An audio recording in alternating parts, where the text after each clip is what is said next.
వచ్చిన తర్వాత ఆ శక్తి భగవంతుని అంశ అవ్వడం వలన శక్తి ఉంటుంది.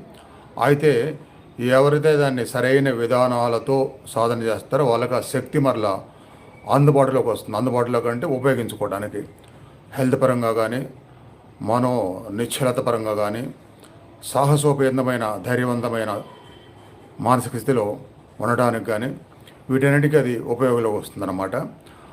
ఇక మరి ఎందుకు చేయకూడదు అంటారు అంటే, గురువు లేకుండా చేయకూడదు అంటారు.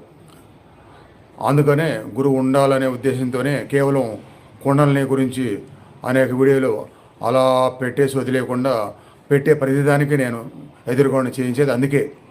కాబట్టి అలా భయపడాల్సిన అవసరం లేదు. ఎదురుగా ఉండి రెగ్యులర్గా చేసేవాళ్ళు.